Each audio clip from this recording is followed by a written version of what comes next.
안녕하십니까, 주식불려입니다. 오늘 러시아 사태에 따라서 변동성이 정말 엄청나게 나왔습니다. 갑자기 전쟁 관련주가 뜨면서 그죠. 그런데 과연 지금 던지는 게 맞습니까? 자, 오늘 러시아 매체 우크라이나군 친러반군 장하 루간스키에 4차례 포격을 했다. 자, 근데 한시쯤 이런 기세가 아니고 뭐 거의 속보로 해서 러시아 우크라이나 뭐 전쟁 터졌다 이런 준하는 수준으로 이 기사가 나오면서 순간적으로 정말 오랜만에 보는, 보통 이제 북한 미사일 쏠 때 이런 것들이 한 번씩 있었지 않습니까?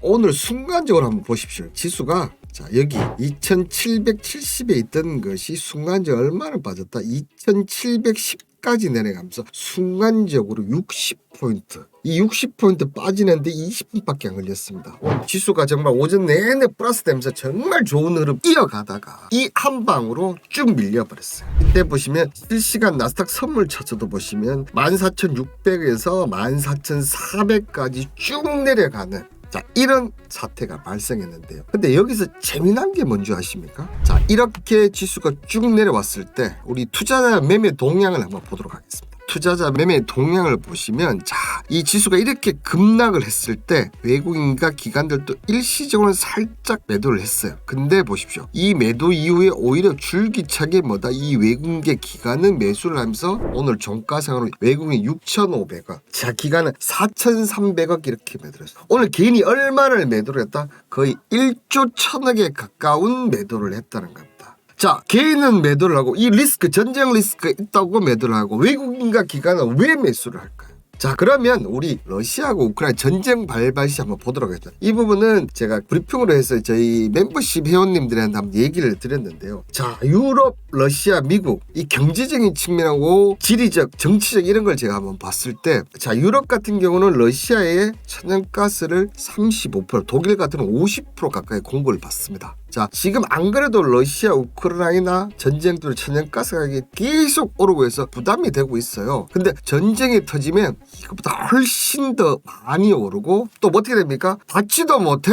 자, 그러면 이걸 받기 위해서 어느 나라에 손을 벌리나? 천연가스 1위 나라가 어디입니까? 미국입니다. 미국에서 더 비싼 가격, 더 멀리니까 더 비싼 가격으로 받아올 수밖에 없다는 거예요. 과연 이걸 유럽이 원하겠습니까? 그리고 잘 생각해 보십시오. 러시아하고 우크라이나가 전쟁을 터지면 유럽은 임금 국가예요. 피해를 볼 수밖에 없다는 거죠. 근데 미국은 멀리 떨어져 있어. 거기에다 전쟁이 터지면 군수 물자까지 팔 수 있어요. 자, 천연가스 세계 1위 더 확고하게 다질 수 있어. 군수 물자도 팔 수 있어. 미국이 이보다 더 남는 장사가 있습니까? 자, 러시아 입장에서 보면 유럽 쪽에 지금 35%, 50%이 가까운 천연가스를 공급하는데 이 부분이 없다? 경제적으로 자립도가 그렇게 높지 않은 러시아가 과연 계속 버틸 수 있을까요? 물론 지금 몽골주를 통해서 중국주 루트를 하고 있지만 아직까지 그쪽으로 천연가스를 판매를 하고 있지는 않거든요. 그러면 유럽이 터지면 분명히 어렵습니다. 자, 지금 러시아도 보시면 물가 상승이 8% 올라가고 인근 국가에서 지금 폭동이 일어나고 있어요. 물가가 너무 올라가다 보니까.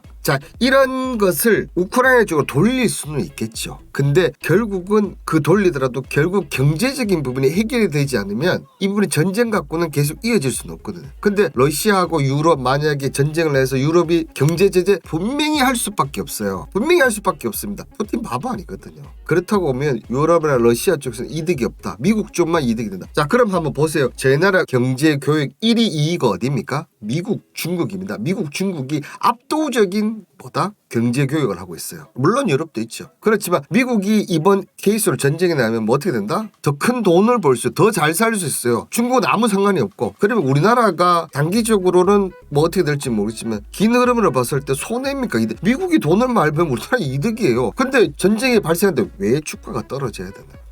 자, 그런 관점에서 이 외국인 기관들은 이런 주가 하락은 매수의 기회가 되는 거죠. 그래서 외국인 기관들의 매수, 개인들은 전쟁 터지니까 무조건 던지고 보자. 자, 이런 세법들이 있다는 겁니다. 그리고 실질적으로 그런 움직임을 보여줬는데 과연 매도를 하는 게 맞는 건지. 자, 그리고 코스피 지수 지금 지수를 이렇게 한번 보시면요. 지금 일봉입니다. 물론 이런 과정이 있었어요. 이 480 밑으로서의 암흑 기간이 있기는 있었습니다. 그죠? 일반적으로는 이 480 이하에서는 뭐다? 지수가 크게 잘 내려가진 않습니다. 또 한번 보시면 우리나라 대표적인 삼성전자 같은 경우도 보시면 이 481선 이하 그렇게 밑으로 내려가는 케이스가 거의 없습니다. 일반적인 케이스는 이 2018년 구간을 제외하고는 거의 일시적으로 살짝 내려갔다 끝이에요. 근데 지금도 여기 보시면 그렇게 480에서 높게 떠있지 않는 상태. 자, 그런 관점에서 보면 저희 나라 지금 국내 지수가 그렇게 고평가되고 위에 있는 국민이 절대로 아니라는 얘기입니다.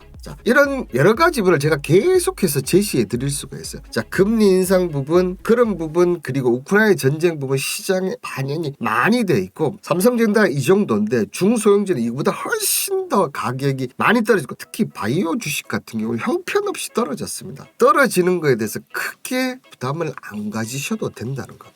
이렇게 저점이고 이런 부분들을 우리 시장에 있을 때 봐야 될 거 아닙니까? 이런 부분들을 분명히 본인 종목만 떨어지고 왜 이렇게 되는지, 왜 또 이렇게 되는지, 왜 이 시점에서 외국인 기관들 이렇게 매수를 하는지 이런 부분들 혼자 하시면 분명히 아마 힘드실 거예요. 자, 이런 부분들을 주식 분류 함께 하신다면 아마 정말 더 다양하고 디테일한 얘기를 많이 보실 수 있겠습니다. 특히 저는 주식과 닥터코인 두 개의 채널을 현재 운영하고 있다 보니까 코인 얘기도 해드리고 주식 얘기도 정말 밀접한 연관된 전일 방송 보시면 아시겠지만 많이 있습니다. 그리고 다른 부분도 있고 또 상대성 논리가 분명히 있거든요. 주식 코인 같이 하시는 게 정말 미래에 우리 이 원투데이 할 게 아니지 않습니까? 계속 가야 되는데 저 같은 전문가 한 명 있으면 아마 크게 도움이 되실 겁니다. 자, 오늘 방송은 이것으로 마치도록 하겠습니다. 감사합니다.